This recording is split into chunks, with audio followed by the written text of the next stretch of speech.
Andhra Pradesh editors association ఆధ్వర్యంలో why not 175 పై రాష్ట్ర స్థాయి సదస్సు విజయవాడలో జరుగుతోంది. ఈ సదస్సులో పలువురు మాట్లాడుతున్నారు. ఇప్పుడు లైవ్ చూద్దాం. 30 సంవత్సరాల పైచిలకు నేను విద్యారంగంలో ఉండి ఒక టీచర్గా, ఒక ప్రొఫెసర్గా, ఒక నేషనల్ లెవెల్ సెమినార్స్లోని రిసోర్స్ పర్సన్గా, యూనివర్సిటీ రిసోర్స్ పర్సన్గా చెప్తున్నాను. నేను 2 యూనివర్సిటీలో నేను కోర్స్ డైరెక్టర్గా చేశాను. Nagarjuna university ISC international student సెంటర్లో నేను ఫారెన్ లాంగ్వేజ్ చెప్పినటువంటి వ్యక్తిని. ఎందుకు చెప్తున్నానంటే లాంగ్వేజ్ అనేటువంటిది అవసరం ఉంది.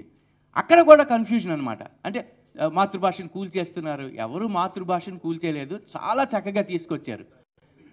ఇది ఎవరైతే విమర్శిస్తున్నారో వారు ఖచ్చితంగా నా ఎక్స్పీరియన్స్ ద్వారా కావచ్చు, లేదా మీరు చూసిన ఎక్స్పీరియన్స్ ద్వారా కావచ్చు, ఒక చెంపపెట్టులాంటిది. విద్యార్థులు అభివృద్ధి చెందకపోతే ఏంటి అవుతారు? ఆఖరికి వాళ్ళకి ఉద్యోగం కావాలి కదా చదువుకున్న తర్వాత. కాబట్టి భాష అనేది పెట్టడం చాలా మంచి పని చేశారు. దీనివల్ల చాలా పాజిటివ్ ఇన్ఫ్లుయెన్స్ ఉంది. ప్రజలు ముఖ్యంగా తల్లిదండ్రులు కావాల్సింది అది వాళ్ళు కోరుకుంటున్నారు. వాళ్ళకి కావాల్సింది ఇవ్వకుండా నాకు ఇది కావాలి అని చెప్పేటువంటి ప్రజాస్వామ్యం ఎక్కడైనా ఉంటుందా? ఉండదు కదా. నీకేం కావాలో కాకుండా నాకు కావాల్సిందే నేను చెప్తానంటే ఎట్లా అవుతుంది? సెల్ఫ్ స్టైల్డ్ అయిపోతుంది. అది ఎవరు అంగీకరించరు.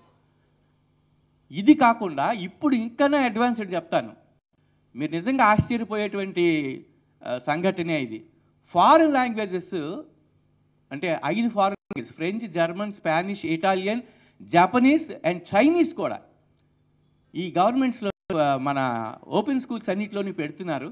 వాటన్నిటికీ కూడా నన్ను అడ్వైజర్గా, కన్సల్టెంట్గా పెట్టుకున్నారు. నాగేశ్వరరావు గారు, మీరు బహుశా చాలామందికి పరిచయం ఉండే ఉంటుంది, గుంటూరు. వారు ఈ పని నాకు అప్పగించారు. ఈ స్టేట్ మొత్తంలో ఉండేటువంటి ఇదంతా కూడా ఆడియో విజువల్ ద్వారా అవుతూ ఉంటుంది. వీటన్నిటిని కూడా గవర్నమెంట్కి నెట్వర్క్ అనమాట.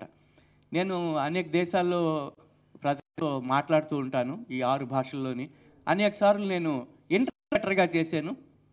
ఇప్పుడు ఈ సర్వీస్ ఏవైతే ఉన్నాయో ఈ 6 భాషల్లో మాట్లాడడం అనేటువంటిది నాకు కూడా ఆనందమే. నాకు ఇటువంటి అవకాశం ఇచ్చినటువంటి ప్రభుత్వానికి నేను కృతజ్ఞతలు చెప్పుకోవాలి.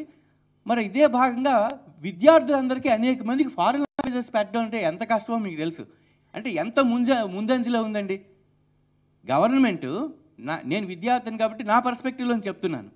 ఎంత ముందంజలో ఉంది, అంత ఫాస్ట్గా చేస్తున్నారు.